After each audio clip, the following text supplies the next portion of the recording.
नमस्कार दोस्तों, एजुकेशन 24 में आपका स्वागत है। दोस्तों, आज का वीडियो आप सभी के लिए बहुत ही खास होने वाला है, क्योंकि आज की इस वीडियो में मैं आपको बीए फर्स्ट ईयर के सेकंड सेमेस्टर में आपका जो सब्जेक्ट है साइकोलॉजी यानी कि मनोविज्ञान, उसके अंदर कौन कौन से क्वेश्चन आने वाले हैं, इस वीडियो के अंदर मैं आपको आने वाले क्वेश्चन के बारे में बताऊँगा। सो आप इस वीडियो को ध्यान से देखिएगा ताकि आपको आने वाले क्वेश्चन के बारे में अच्छे से पता चल सके। तो आइए बिना किसी देरी के हम लोग शुरू करते हैं और साइकोलॉजी के अंदर जो भी क्वेश्चन आने वाले हैं उन आने वाले क्वेश्चन के बारे में जानते हैं। लेकिन आगे बढ़ने से पहले मैं आपसे रिक्वेस्ट करना चाहूँगा कि जितने भी स्टूडेंट बीए फर्स्ट ईयर के अंदर है या फिर बीए सेकेंड ईयर के अंदर है या फिर बीए थर्ड ईयर के अंदर है, जिनका एग्जाम चल रहा है या फिर जिन लोगों का एग्जाम होने वाला है, वो लोग कमेंट करके जरूर बताएं कि नेक्स्ट क्वेश्चन पेपर उनको किस सब्जेक्ट के ऊपर चाहिए, ताकि मैं आपके कमेंट के अनुसार मैं आपको क्वेश्चन पेपर दे सकूँ और वीडियो बना सकूँ। तो ये बिना किसी देरी के हम लोग शुरू करते हैं और सबसे पहले अति लघु उत्तरीय प्रश्नों के बारे में जानते हैं। तो यहाँ पे अति लघु उत्तरीय प्रश्नों में पहले प्रश्न की बात की जाए तो यहाँ पे आपका पहला प्रश्न दिया हुआ है, मापन के स्तर के प्रकारों का वर्णन कीजिए। पहला क्वेश्चन कर रहा है जो मापन के स्तर है, यहाँ पे आपको बताना है कि मापन का जो स्तर है कितने प्रकार का होता है, यानी कि मापन के स्तर के प्रकार के बारे में आपको बताना है। अब अगले क्वेश्चन की बात की जाए तो यहाँ पे आपका दूसरा क्वेश्चन दिया हुआ है, परीक्षण की विशेषताएं बताइए। दूसरा क्वेश्चन कह रहा है जो परीक्षण की विशेषता है, यहाँ पे आपको परीक्षण की विशेषता बताना है। अब अगले क्वेश्चन की बात की जाए तो यहाँ पे आपका तीसरा क्वेश्चन दिया हुआ है, वैज्ञानिक पद्धति की परिभाषा लिखिए। तीसरा क्वेश्चन कह रहा है जो वैज्ञानिक पद्धति है, यहाँ पे आपको वैज्ञानिक पद्धति की परिभाषा लिखना है। अब अगले क्वेश्चन की बात की जाए तो यहाँ पे आपका चौथा क्वेश्चन दिया हुआ है, चरों के नियंत्रण की दो विधियां लिखिए। चौथा क्वेश्चन कह रहा है जो चर के नियंत्रण है, यहाँ पे आपको चर के नियंत्रण की दो विधि लिखना है। अब अगले क्वेश्चन की बात की जाए तो यहाँ पे आपका पांचवा क्वेश्चन दिया हुआ है, उपकल्पना के मुख्य स्रोत क्या है। पांचवा क्वेश्चन कह रहा है कि उपकल्पना के मुख्य स्रोत क्या है, यहाँ पे आपको उपकल्पना के मुख्य स्रोत के बारे में बताना है। अब अगले क्वेश्चन की बात की जाए तो यहाँ पे आपका छठा क्वेश्चन दिया हुआ है, निर्दर्शन की दो विशेषताएं बताइए। छठा क्वेश्चन कह रहा है जो निर्दर्शन है उसकी कौन कौन सी विशेषता है, यहाँ पे आपको निर्दर्शन की दो विशेषता लिखना है। अब अगले क्वेश्चन की बात की जाए तो यहाँ पे आपका सातवां क्वेश्चन दिया हुआ है, सांख्यिकी से आप क्या समझते हैं। सातवां क्वेश्चन कह रहा है कि सांख्यिकी से आप क्या समझते हैं, यहाँ पे आपको सांख्यिकी के बारे में बताना है। अब अगले क्वेश्चन की बात की जाए तो यहाँ पे आपका आठवां क्वेश्चन दिया हुआ है, मनोविज्ञान में सांख्यिकी के उपयोग बताइए।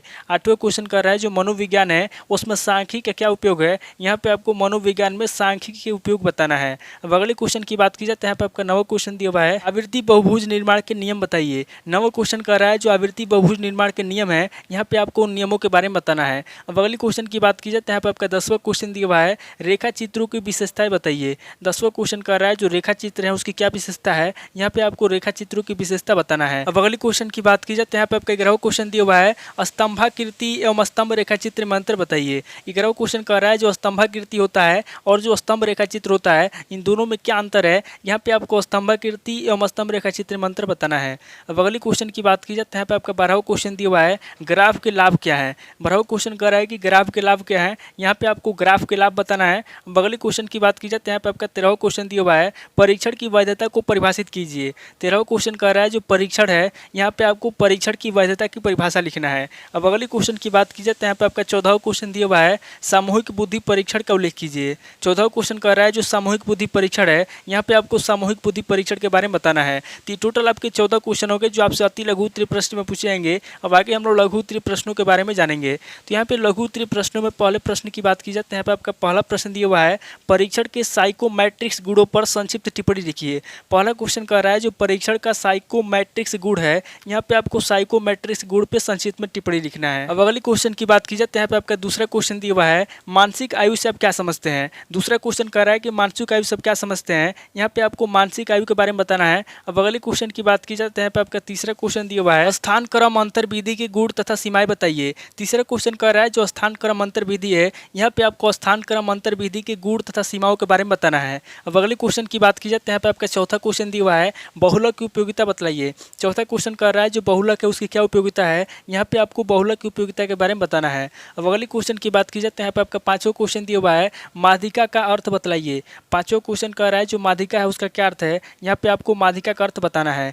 अब अगले क्वेश्चन की बात की जाए तो यहाँ पे आपका छठा क्वेश्चन दिया हुआ है, बहुलांक की विशेषताएं बताइए। छठा क्वेश्चन कह रहा है जो बहुलांक है उसकी क्या विशेषता है, यहाँ पे आपको बहुलांक की विशेषता बताना है। अब अगले क्वेश्चन की बात की जाए तो यहाँ पे आपका सातवां क्वेश्चन दिया हुआ है, मध्यमान की विशेषताएं बताइए। सातवां क्वेश्चन कह रहा है जो मध्यमान है उसकी क्या विशेषता है, यहाँ पे आपको मध्यमान की विशेषता बताना है। अब अगले क्वेश्चन की बात की जाए तो यहाँ पे आपका आठवां क्वेश्चन दिया हुआ है, 6 6 6 10 10 55 14 का बहुलांक ज्ञात कीजिए। आठवां क्वेश्चन कह रहा है कि 6 6 6 10 10 और 55 14 का बहुलांक ज्ञात कीजिए, यहाँ पे आपको इन संख्याओं का बहुलांक ज्ञात करना है। अब अगले क्वेश्चन की बात की जाए तो यहाँ पे आपका नवा क्वेश्चन दिया हुआ है, संचयी प्रतिशत वक्र की उपयोगिता का वर्णन कीजिए। 9वां क्वेश्चन कह रहा है जो संचयी प्रतिशत वक्र है उसकी क्या उपयोगिता है। यहाँ पे आपको संचयी प्रतिशत वक्र की उपयोगिता का वर्णन करना है। अब अगले क्वेश्चन की बात की जाए तो यहाँ पे आपका 10वां क्वेश्चन दिया हुआ है प्रदत्तों का आरेखीय चित्रण स्पष्ट कीजिए। 10वां क्वेश्चन कह रहा है जो प्रदत्तों का आरेखीय चित्रण है, यहाँ पे आपको प्रदत्तों का आरेखीय चित्रण के बारे में बताना है। अब अगले क्वेश्चन की बात की जाए तो यहाँ पे आपका 11वां क्वेश्चन दिया हुआ है प्रसार गुणक निकालने का सूत्र बताइए।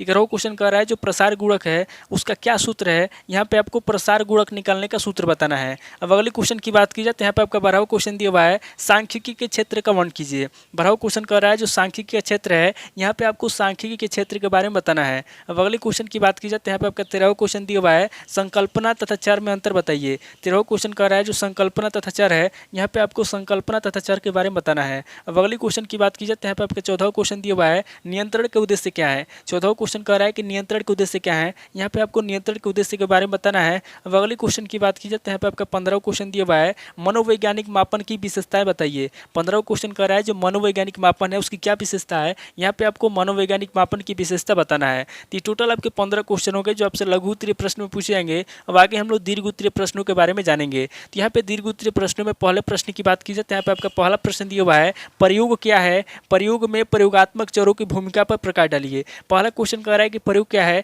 यहाँ पे आपको सबसे पहले प्रयोग के बारे में बताना है, उसके बाद आगे आपको प्रयोग में प्रयोगात्मक चरों की भूमिका पर प्रकाश डालना है। अगले क्वेश्चन की बात की जाए तो यहाँ पे आपका दूसरा क्वेश्चन दिया हुआ है उपकल्पना निर्माण के कठिनाइयों पर संक्षिप्त टिप्पणी लिखिए, उपकल्पना के प्रकारों का वर्णन कीजिए। दूसरा क्वेश्चन कह रहा है जो उपकल्पना निर्माण है, यहाँ पे आपको सबसे पहले उपकल्पना निर्माण के कठिनाइयों पर संक्षिप्त में टिप्पणी लिखना है, उसके बाद आगे आपको उपकल्पना के प्रकारों का वर्णन करना है। अब अगले क्वेश्चन की बात की जाए तो यहाँ पे आपका तीसरा क्वेश्चन दिया हुआ है सांख्यिकी को परिभाषित कीजिए तथा मनोविज्ञान में इसके प्रकार की विवेचना कीजिए। तीसरा क्वेश्चन कह रहा है कि सांख्यिकी को परिभाषित कीजिए, यहाँ पे आपको सबसे पहले सांख्यिकी की परिभाषा लिखना है, उसके बाद आगे आपको मनोविज्ञान में इसके प्रकार की विवेचना करना है। अब अगले क्वेश्चन की बात की जाए तो यहाँ पे आपका चौथा क्वेश्चन दिया हुआ है सामान्य संभाव्यता वक्र की विशेषताओं एवं उपयोगों का वर्णन कीजिए। चौथा क्वेश्चन कह रहा है कि सामान्य संभाव्यता वक्र की क्या विशेषता है, यहाँ पे आपको सबसे पहले सामान्य संभाव्यता वक्र की विशेषता बताना है, उसके बाद आगे आपको उसके उपयोगों का वर्णन करना है। अब अगले क्वेश्चन की बात की जाए तो यहाँ पे आपका पांचवा क्वेश्चन दिया हुआ है काई वर्ग परीक्षण की विशेषताएं बताइए। पांचवा क्वेश्चन कह रहा है जो काई वर्ग परीक्षण है उसकी क्या विशेषता है,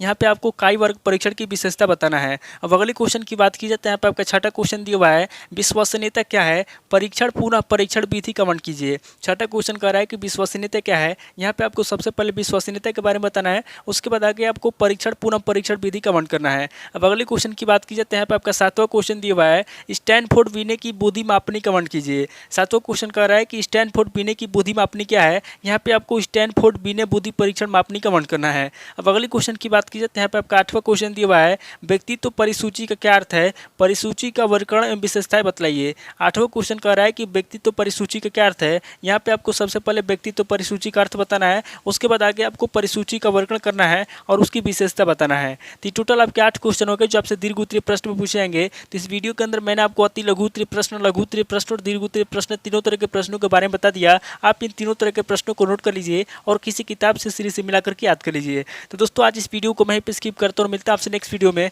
अगर आपको वीडियो अच्छा लगा तो वीडियो को लाइक कीजिए, शेयर कीजिए और कमेंट करके बताइए कि आपको नेक्स्ट क्वेश्चन पेपर किस सब्जेक्ट के ऊपर चाहिए। थैंक यू दोस्तों।